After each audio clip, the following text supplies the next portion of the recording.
Welcome to the United States of Tiffany. Our commentary offers a humorous take on wrestling. Please note, we're not bullying or attacking the wrestlers. We're engaging with the choreographed sport and its storylines. Our jokes and observations are about the characters and storylines, not the real people behind them.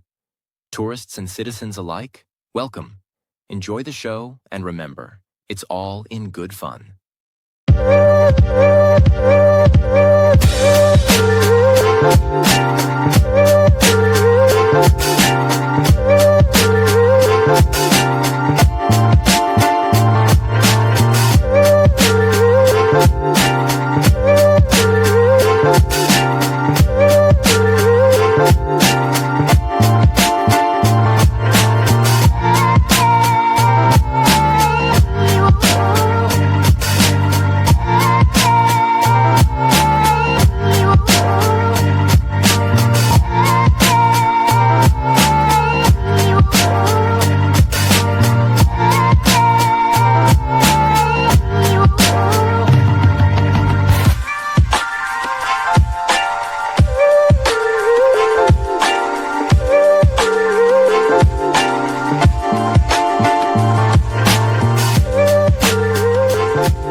Hello, beautiful people.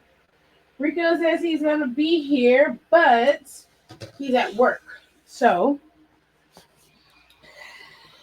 he will probably be able to listen in, but he won't be able to come in. So before we get started, he gave me a synopsis of the first 3 chapters of Where the Dead Still Walk, I believe the name is. Yeah, Where the Dead Still Walk.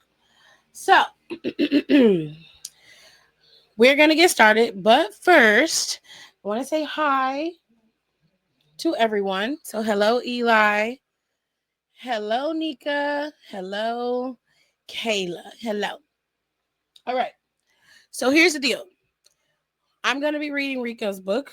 Obviously, I'm going to be, voicing all the characters, giving you all the interpretations per my interpretation of the book. Now, it is up to Rico to change how a character looks, sounds, or talks, at least in my eyes. How I have pictured them, how I read them, is how they're going to sound. Now, if you guys are here for wrestling, today is not that day. We're taking a break. You need to take a break from wrestling, regroup, get your thoughts in order, and then come back to it so you guys can, enjoy the product a little bit better. So today we're going to read. I know, shocker. We're reading. Reading is fundamental. It also sharpens the brain, okay? Gives you nice creativity. It makes you think when you read, okay? Plus, it also forces your mind to create the scenery, the characters, and all of that, okay? Reading is fun. So to encourage you to read as an adult and as a young adult, I'm going to be reading a book for you. So without further ado, here is Rico's synopsis. Hello, Aaliyah. How are you? How am I, Eli? I am okay. I had a pretty decent day today. So I am okay. It was a lazy day, which I love a lazy day. And it was not stressful. Okay, and that's a good thing. Again, don't forget to rate, comment, and subscribe. Those of you who are going to be in here for a little while, please don't forget to rate my video. And don't forget to rate the previous video that's up on my page. Don't forget to rate my lives. It's really important that you guys do that.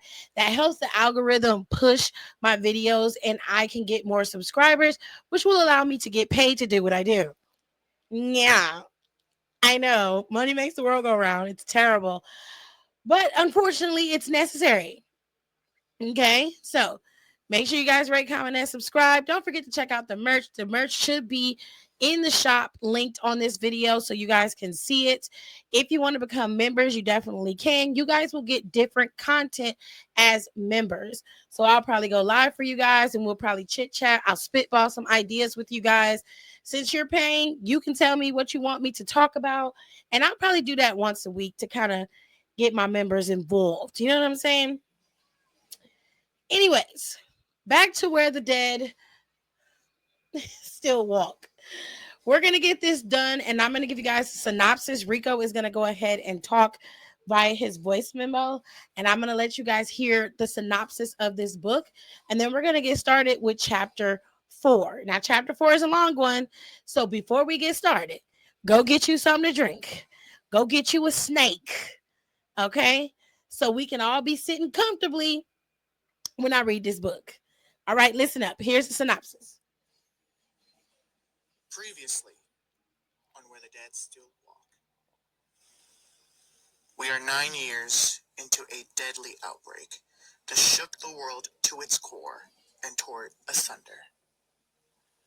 Despite the time passing, humanity has managed to recover some, but they are still trying desperately to lick their wounds, putting out as many little fires as they can everywhere. A plethora of survivors' colonies have sprung up in the meantime, but our central character, Warren Soto, has chosen to be alone in this endeavor. While on an expedition to pick the bones of an abandoned mall, the former Marine stumbles across other survivors who are a part of a survivors' colony, one of whom he recognizes, Yahya Bilal, also known as John. The two enlisted in the Marines around the same time, happening to be stationed together up in Tennessee. At first, Warren is terrified. Due to some incident in his past leading to a dishonorable discharge, he's not too keen on revisiting old scars. But as fate would have it, he would be forced into reuniting with John and his team, as well as coming face to face with victims of the outbreak, a group known as the Waste. How the Waste came to be is a topic for another time, but all you need to know is that they are deadly, they are violent, and in groups, you're better off running away. Unfortunately for our group, Warren trips over his own shoelaces, crashing into a popcorn machine, sending the Waste that were previously dormant into a frenzied horde, causing John, Warren, and the two women accompanying them, Georgina and China, to run out of the mall. Once they get into the escape vehicle, they discover that glass from the popcorn machine had been lodged in Warren's back, a byproduct of his fall. In order to treat his wounds, they will have to bring him back to their colony, the Nest, located in the Upper East Coast. It's a bit of a drive away, so they take some of the supplies that they had from the mall, some anesthetics and sleep medication, painkillers, to knock him out so he can last the ride. Upon arriving at the Nest, we are met with Victor Soto, the younger brother of Warren, and the two have a very complicated past. It is implied that Warren is the only family that Victor still talked to before the outbreak started. However, due to the incident that led to his dishonorable discharge, their relationship was fractured, causing Victor to cut off contact with him 2 years before the outbreak started, making it 11 years since Victor last saw his older brother.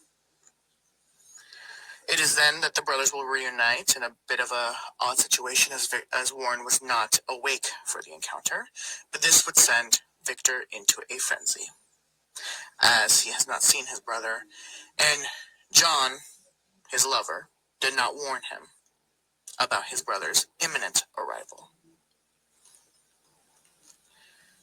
As is it so, Warren, Victor, and John have a lot of catching up to do.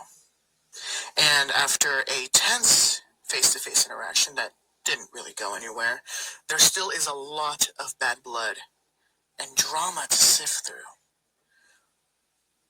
What was the incident? Why did Warren get dishonorably discharged? What role does Victor have in all that?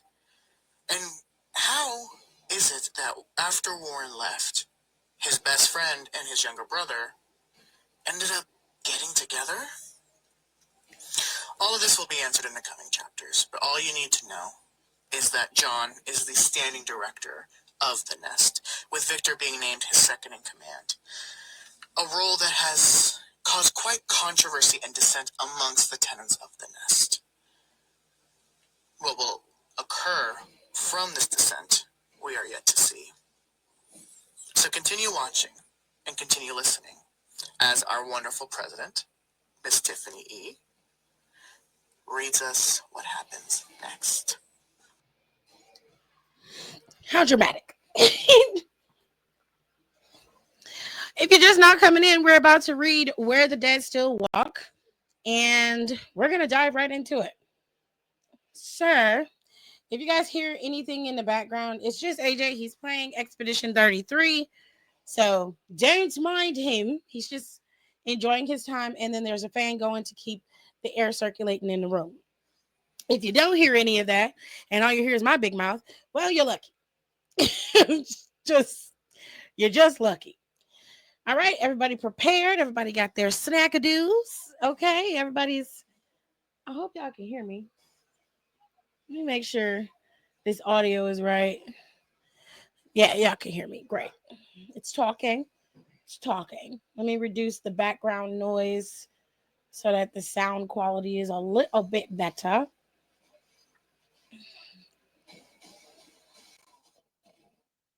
All right.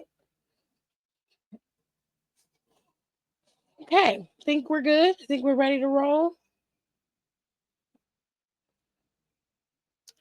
Awesome. Here we go.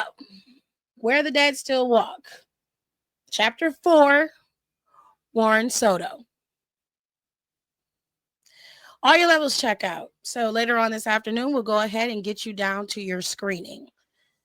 Sleep didn't come to easily last night, if at all. I couldn't help but replay last night's events. It hurt to see Victor all grown up, seeing the scars lining his face, the serious demeanor he's developed. The Victor I remembered was snarky, free-spirited, and lighthearted. I forgot about all the time I've missed. I wish I had said more. Profusely apologized for everything, but I froze. And I just let him get paged away. I have a long way to go to earn his trust back, and I'm not off to a great start. Disaster aside, it was nice to finally see him again. I'm so glad he's still alive. My little brother went and grew up without me, and while I'm sad that I missed it all, at least he was able to grow up. The relief that coursed through me as I saw him in the doorway in that gigantic hoodie temporarily erased any pain I was in. He's changed quite a bit, but it's hard to tell which changes came from the outbreak and which came from the 2 years before it sprung. His hair was now buzzed as well, a far cry from the mess of curls he used to have. Victor was different now. He was serious. Hold on, y'all. I want to turn my phone down right quick so I don't get no phone calls.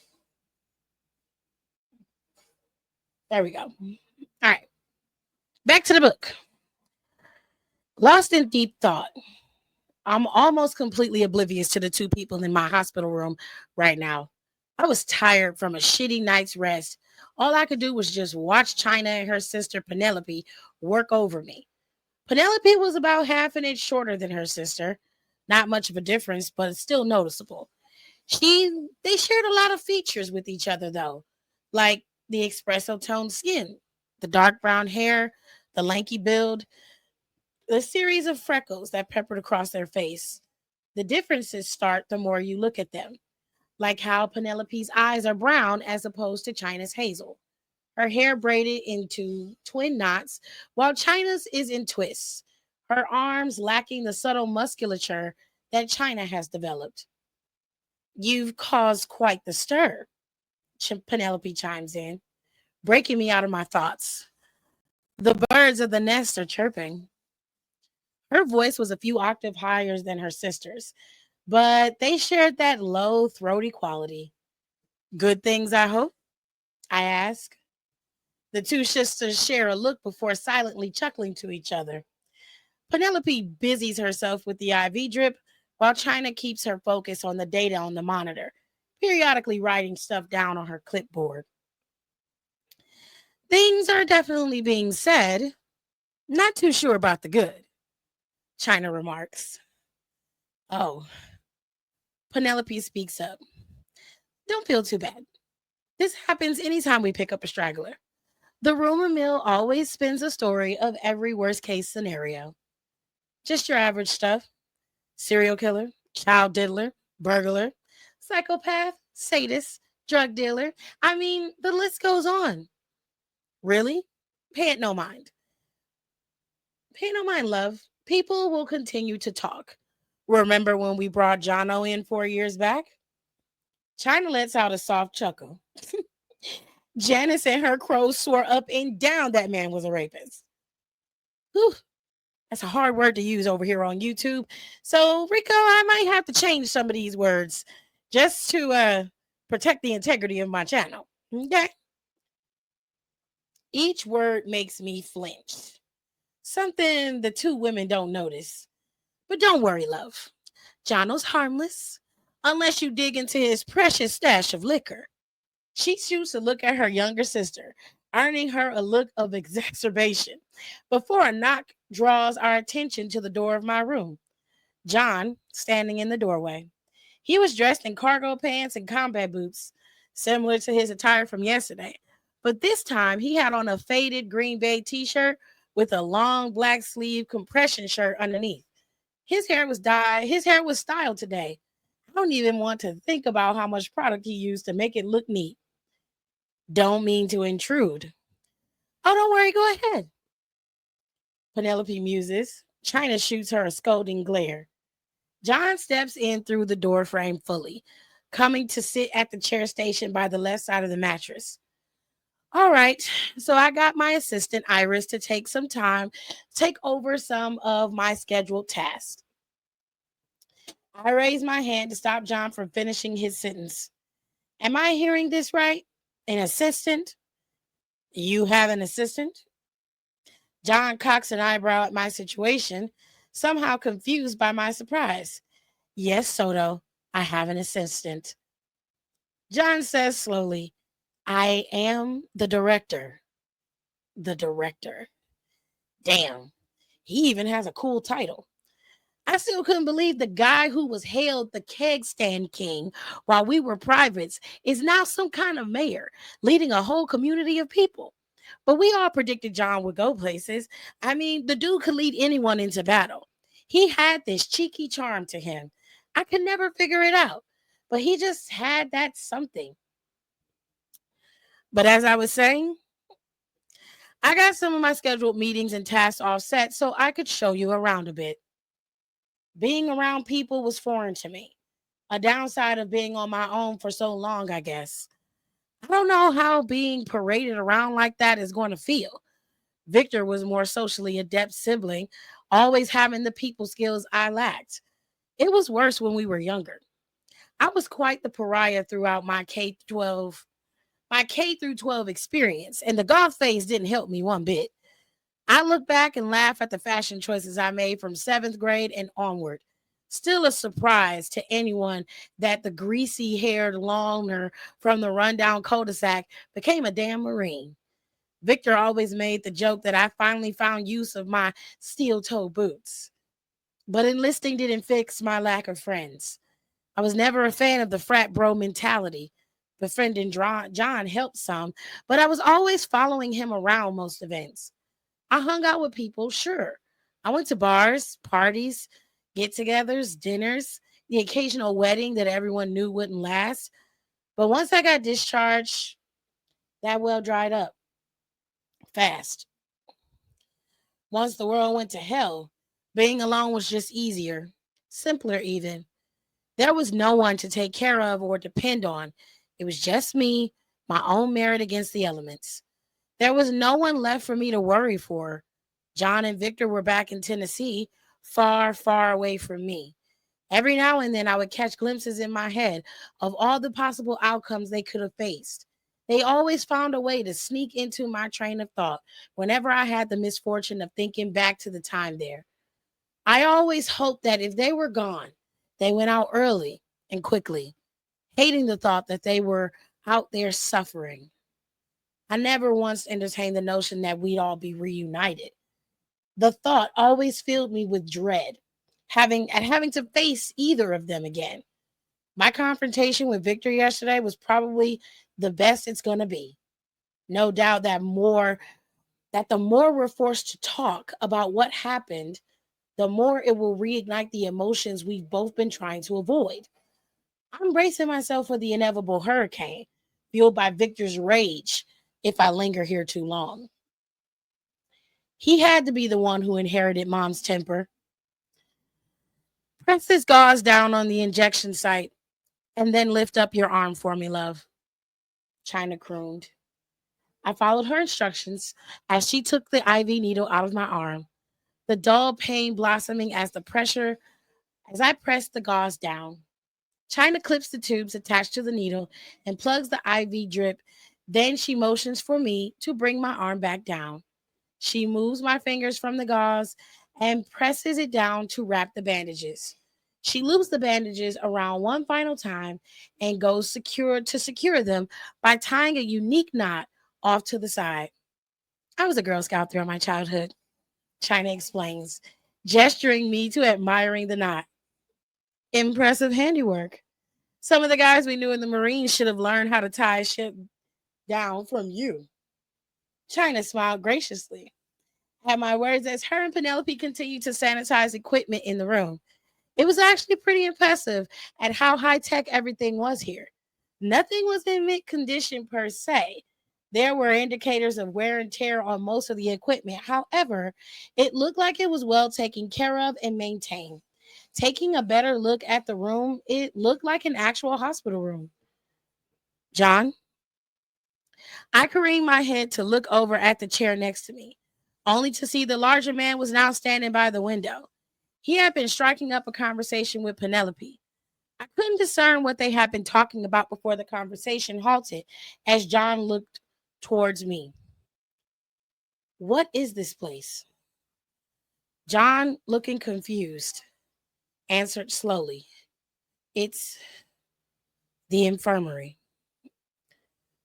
Well, I gathered that much, but what was it before?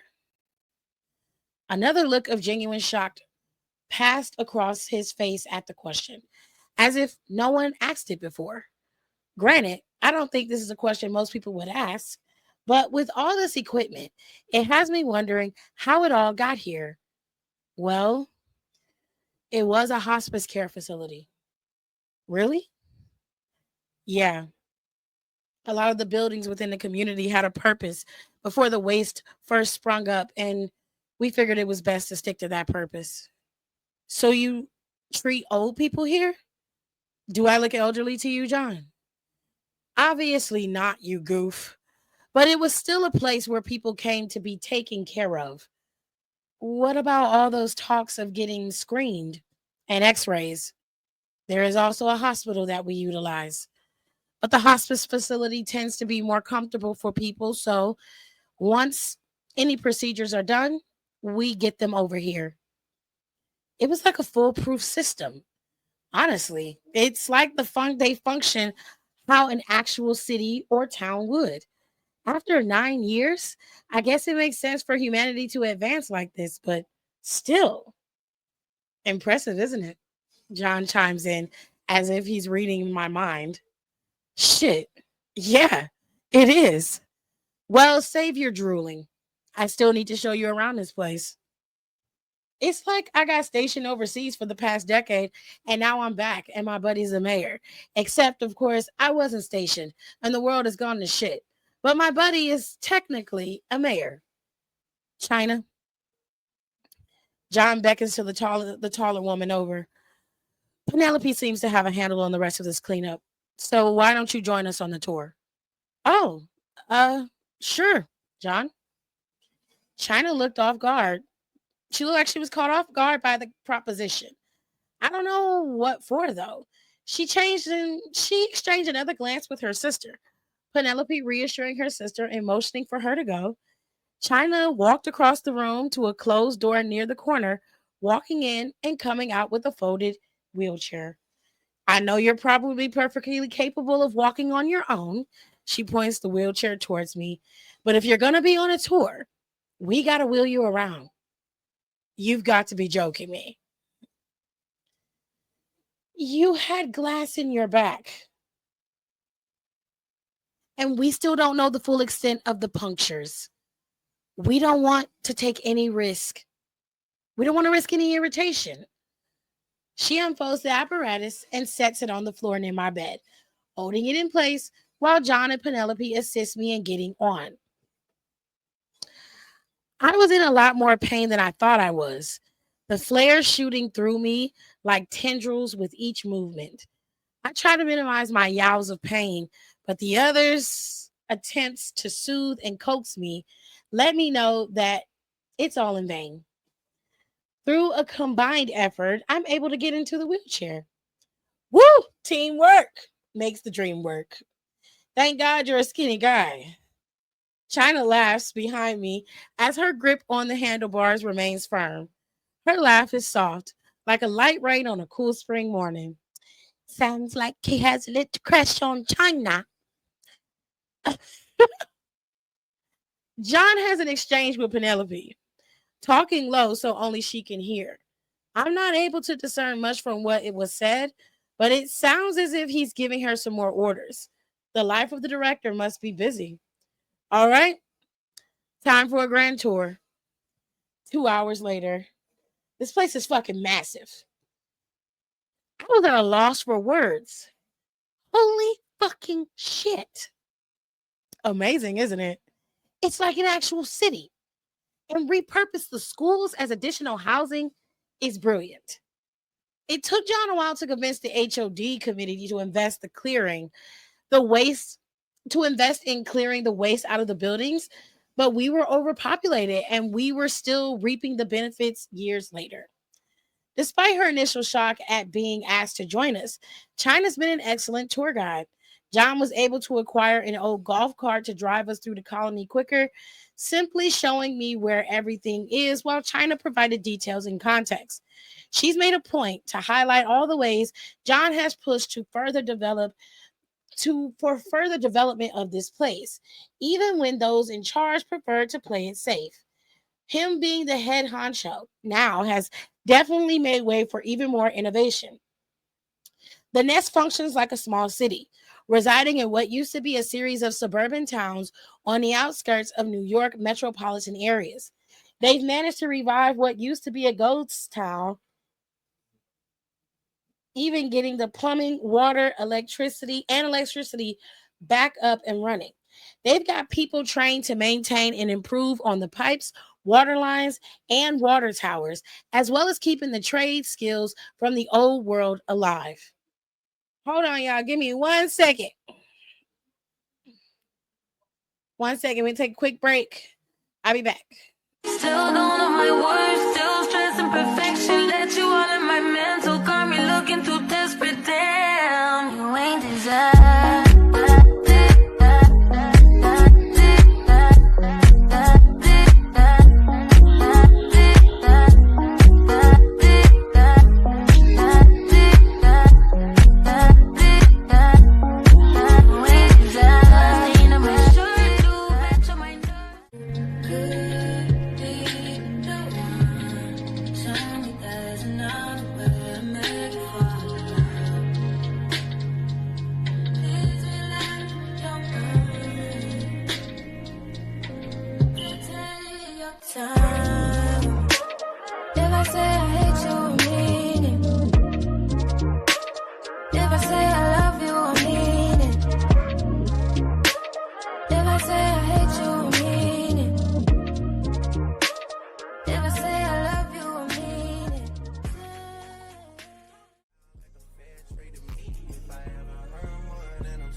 Rolling 80 wheels in a surgery.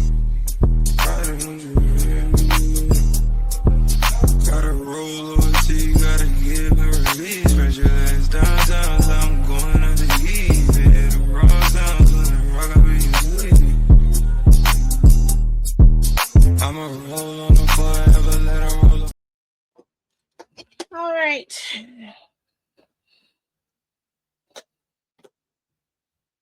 I'm back. So let's get back into the game.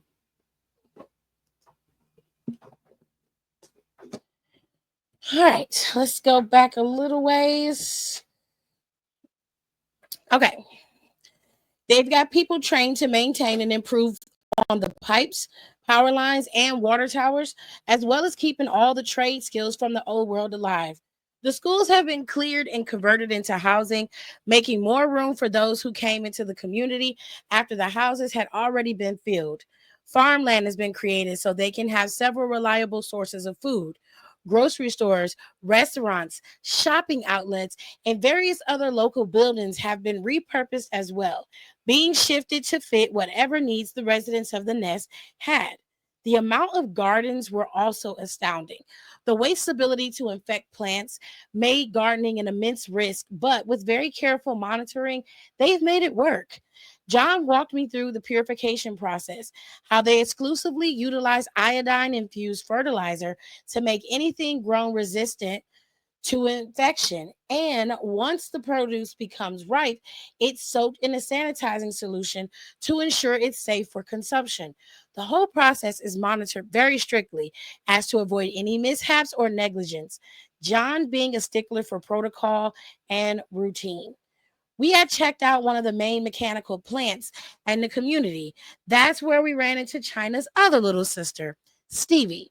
She was a stocky woman, the shortest of the sisters at a whopping 5'2". Damn, she clumped. That's my height.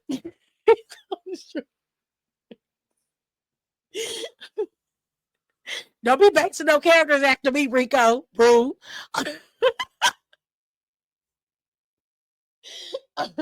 Okay. Sorry. But she was more on the burly side. She had the same eyes as Penelope, as well as the signature freckles, but her hair was kept in long dreadlocks down her back. The sides and the back of her head were shaved into a fade, opting to curl her locks into a messy updo. She had an eyebrow piercings and how you say that? Labre? A labre?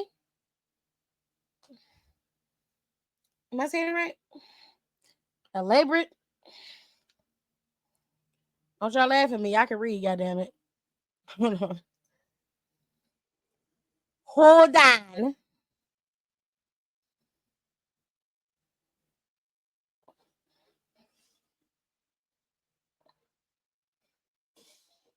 Oh, a labre. Okay, so I had it right the first time. A labre piercing. Oh, it's on the lip. Okay, that's cute. Y'all want to see what the piercing look like? Sometimes when you have visual aids, you can kind of get a better understanding of what the piercing supposed to look like, or you'll have a better understanding of what you need to see. So let me show y'all. So the labre piercing is here. It's the purple one. That's called a labre piercing. Okay. Okay. I'm glad we was able to have that conversation together. Here we go. We are at the labre piercing. She had eyebrow piercings and a labre like Victor, along with her own array of piercing adorning her ears. She was free of any tattoos. Her voice was the deepest among the sisters as well, though it lacked the alluring rumble that the other two possessed. Coming across more deadpan and monotone, she was also the more reserved sister. I had probed China on the stark contrast of her demeanor, but she shrugged it off, saying something about middle children. Though I didn't quite understand what that had to do with anything, China also explains that Stevie assists in the infirmary as well. The medical genes running strong in the family, but she split her time between medicine and welding.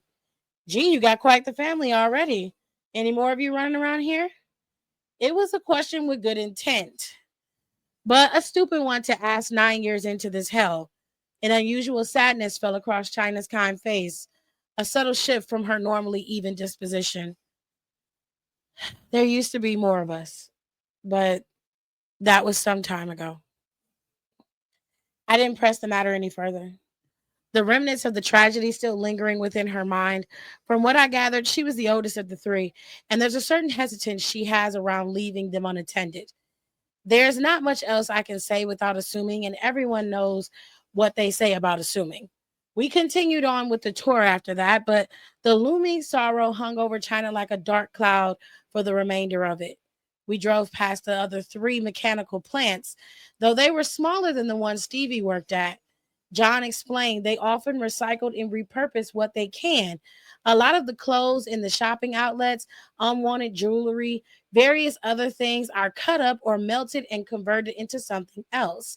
It's pretty impressive how self sustaining it all is. I'm glad you enjoyed the look around. It's always nice to showcase that we've been able to accomplish after the virus took over. It's definitely impressive, Bilal. It really was. I'd heard the colonies were safe havens, but I did not know they were this lush. The children born here can probably live normal lives without ever being exposed to the harsh conditions outside the massive barricades. John wasn't kidding when he said they prioritize comfort for those who reside in the nest. We were heading towards one of the residential buildings, an old 3-story high school that was the most recent one converted. People are more hesitant to build families nowadays. So once the first few schools were cleared, we reserved the elementary schools for families, middle schools for those specializing in a skill, and high schools for everyone else. I can tell he's very proud of the progress he's made, clearly passionate about the advancement of the community. I guess that's what makes him a good fit for director. He's always looking to find ways to improve the life for those around him. I've actually been scoping out this college university a ways from here, John gushed.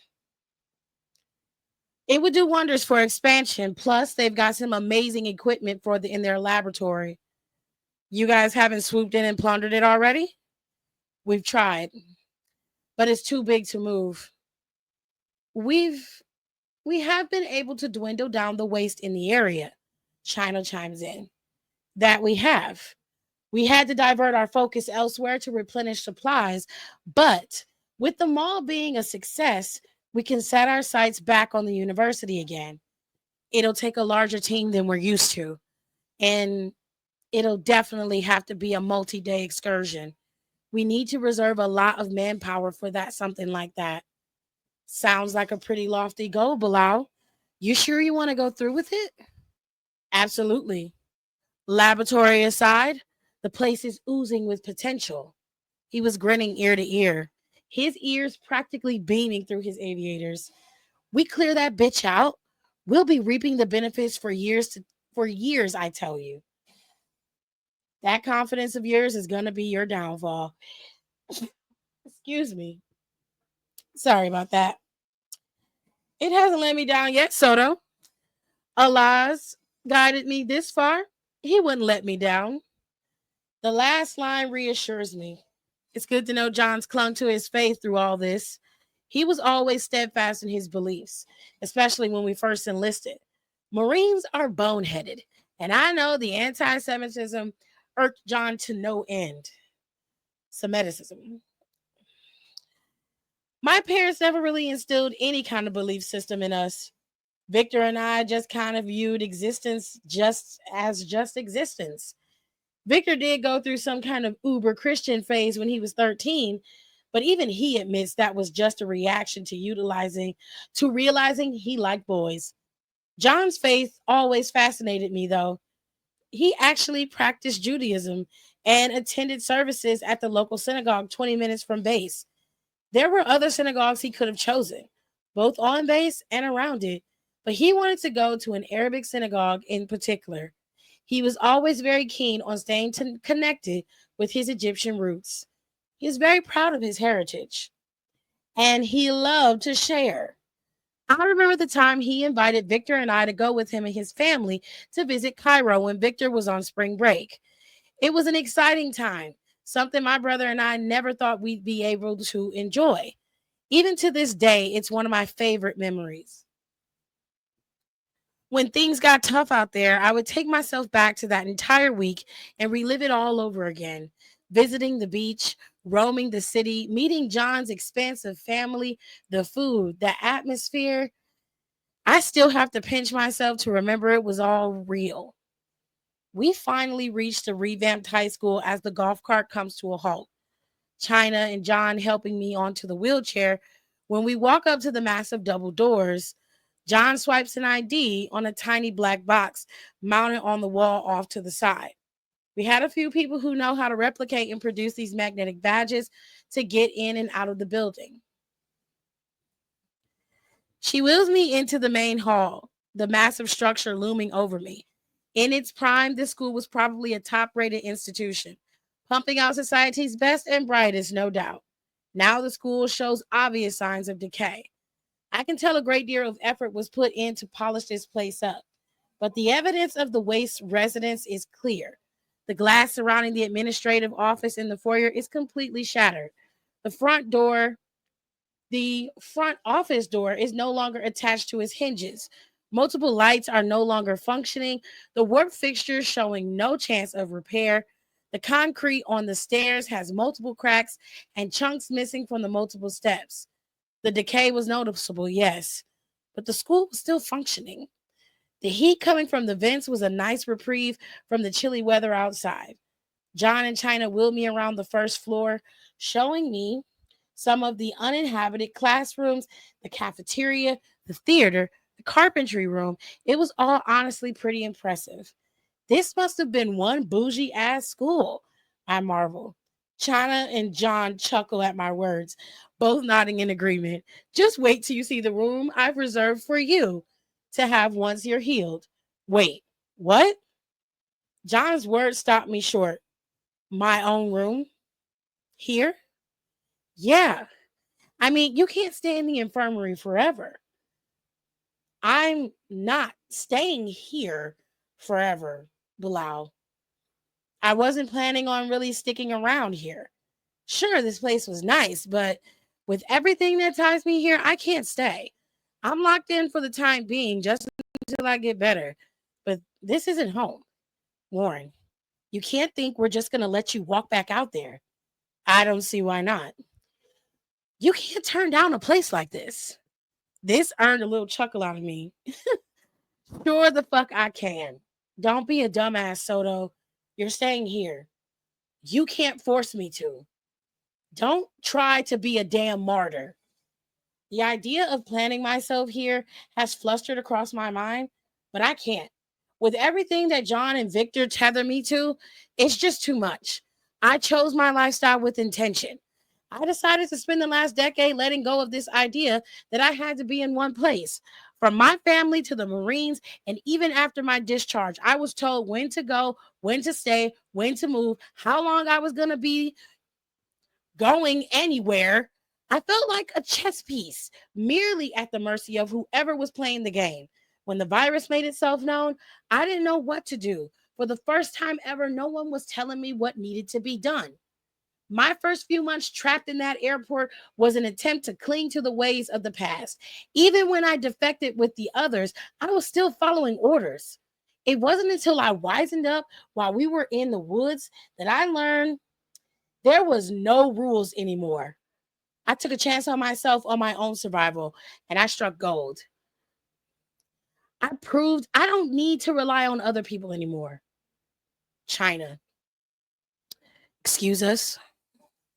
China gives a curt nod and walks off, trotting up the concrete stairs. John lets her footsteps fade before addressing me again. You can't keep running from this, Warren. You and Victor both need to confront this. What do you possibly know? More than you think. Maybe we're not supposed to work it out. Maybe Victor and I, you both need to stop acting like children. John's stern voice catches me off guard. I stare up at his face and see a glare meet my eyes. He walks over so that he's standing in front of me and crouches down so we're at eye level. You have the opportunity to finally bury this hatchet. John's voice is low to match his intensity. Victor won't make the first move on this one, and you know that. It's up to you to settle this. Maybe this is just how it's supposed. Bullshit. John's voice is stern. I feel like a scolded child. He wasn't lying. This was a golden opportunity to finally confront this. But do I want to? The details surrounding my discharge are murky to those not directly involved in the situation. I wasn't even able to tell John about it in fear of implicating him. I remember all the times he asked, no, begged me to tell him. He hated being left in the dark, not knowing how he could help. Even if I could have told him, I wouldn't. The fear of him reacting like Victor did was too great to a risk. The life I was working so hard to build for myself, the future I envisioned was crumbling around, and I couldn't stop it. The last thing I needed was losing my best friend. It's never too late, Warren. John takes a hold of both my shoulders, almost shaking me. Victor needs you. No, he doesn't. He survived this long because I have been with him. But I'm not you. He doesn't need me anymore. Yes, he does. Stop being so fucking dense. Why do you care so much, huh? Why do you give a shit? He hates me. Just let him hate me. He doesn't hate you. Oh, really? You don't remember what happened at the courtyard house 11 years ago? He doesn't hate. Like hell, he doesn't. We were yelling at each other. The stress probably wasn't good for my injuries, but pain is temporary. But why did he care so much? I haven't seen him in over a decade, and now he wants to play family therapist? What if my decision wasn't even about him? Have you thought about that? I have an accusatory finger in his direction. I don't know what you guys have been through, but you don't know what I've gone through either. What if I like being out there on my own? It sure as hell is easier than dealing with all this shit. You were out there because you had to. No, I wasn't. John stammers at me in shock. I started out with other survivors too.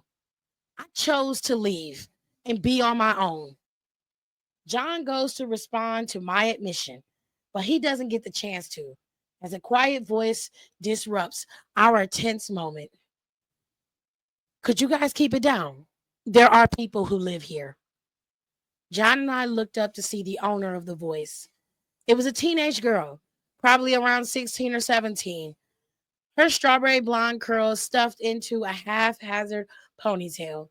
Even from this distance, I could see her face was a mosaic of freckles.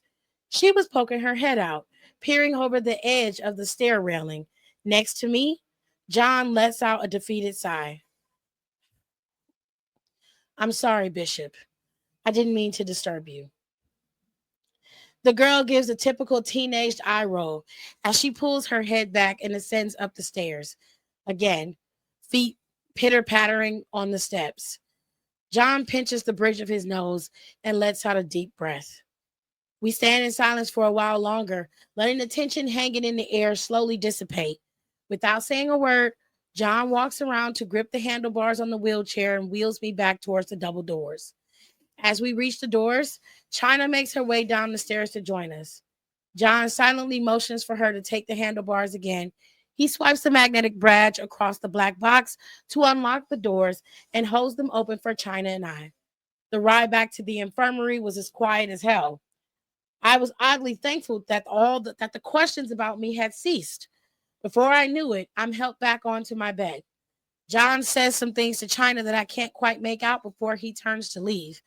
I merely lay in bed, staring up at the ceiling tiles to pass the time. I don't know why he's fighting me on this or why he cares so much about Victor and I's estrangement for all these years. When I was discharged, I made him promise to look after my brother. And I can see even now he's still living up to it. I'm grateful. I really am. But he doesn't see that it's better for everyone involved for me to go. Me being a loner is what makes the most sense. People were never my strong suit, and I was always a shitty team player. The only meaningful connections I ever had were my brother, Santana, and John. And one by one, they were all forced out of my life.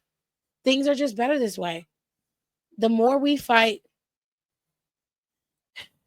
the worse off we'll be. 11 years later, my brother still can't look at me after what I did. I can't blame him, even if I wanted to. It's not lost on me that my actions ruined his friendship with Santana as well, even if I did try to fix it all later. I see you like causing a stir. I was startled by the sudden words. I didn't even realize China hadn't left the room yet. Her soft tone was a much needed source of relief after my spat with John.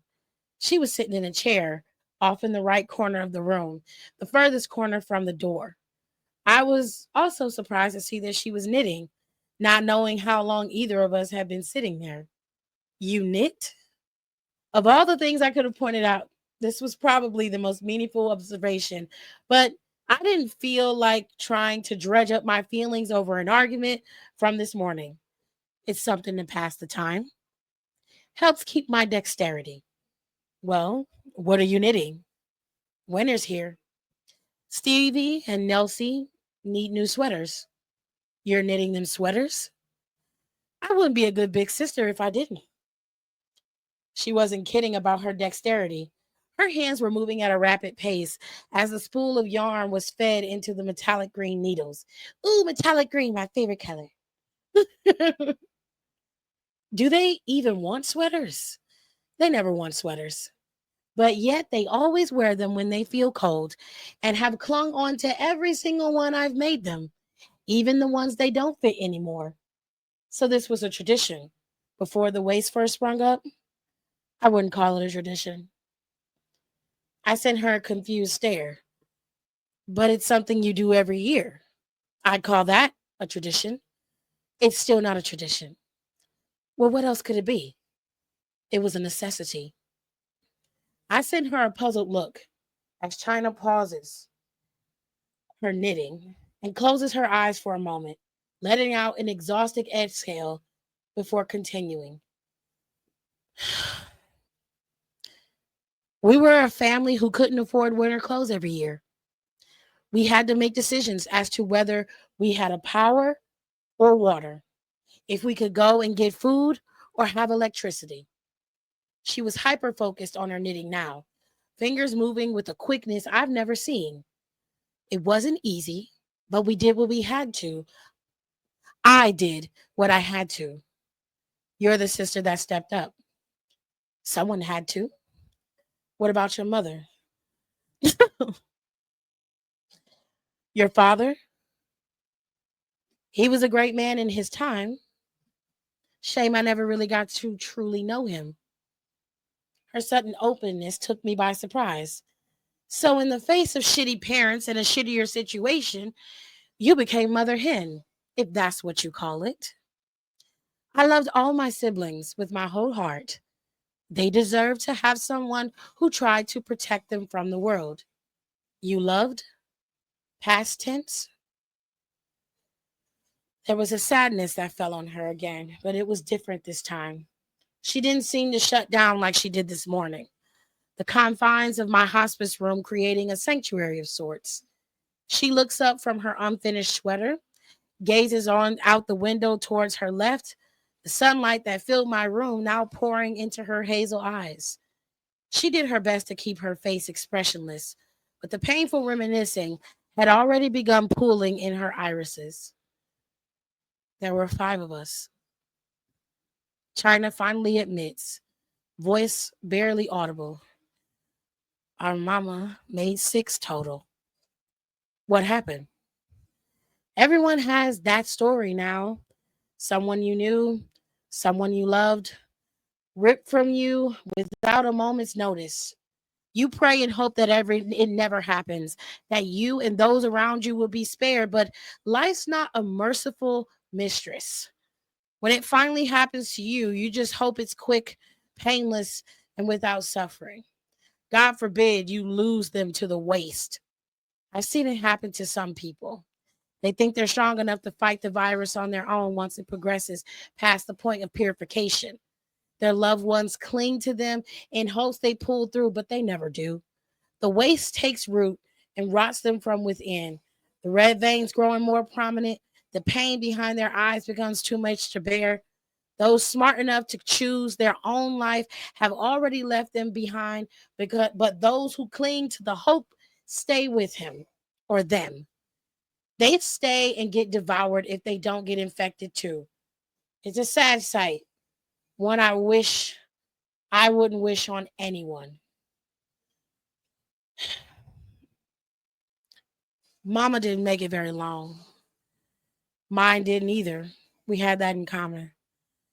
I knew she had been sad for a few years, but this is what broke her. How did she go? After 3 months of bunkering down, she'd gone through all the liquor in the house. China trails off as she continues to stare out the window, eyes fixated on an imaginary spot in the distance. She just walked out the door.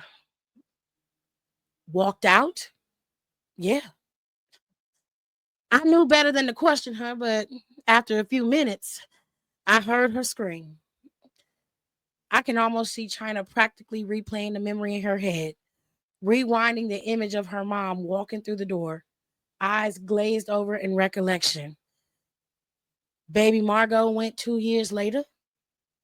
Baby? She wasn't actually a baby. We just liked to tease her because, like she was. But the girl was only 14, and that's a baby to me.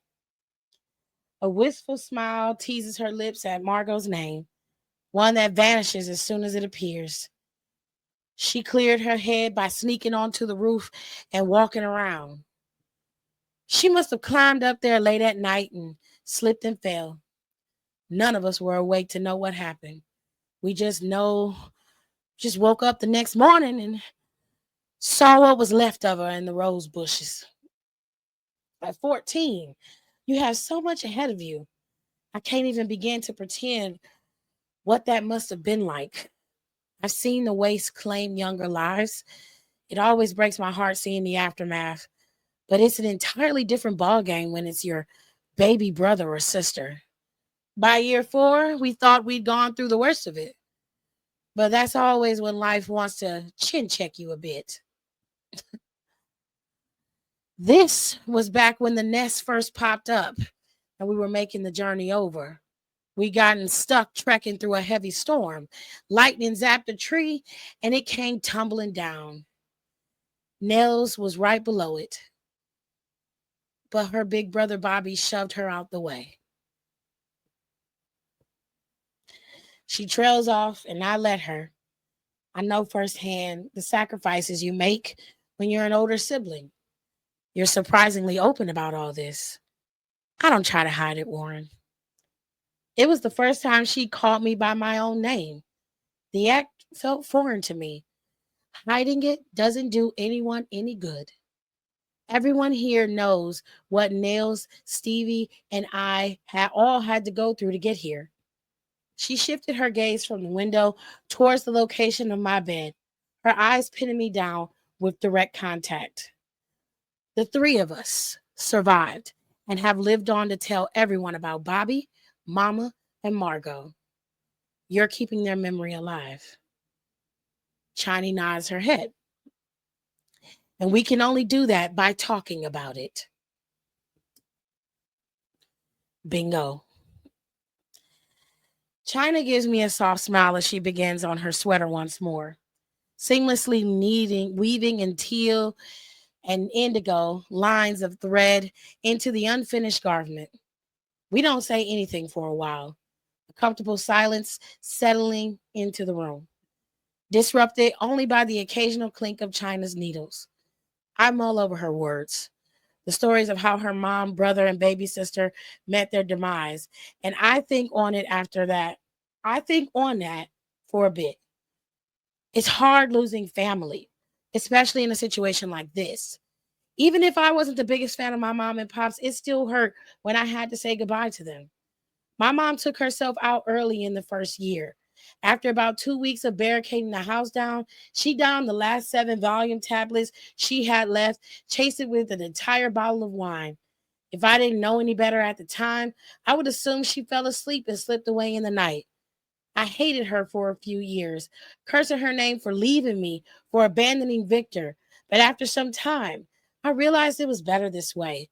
She wasn't a fighter, and I can't fault her line of thinking.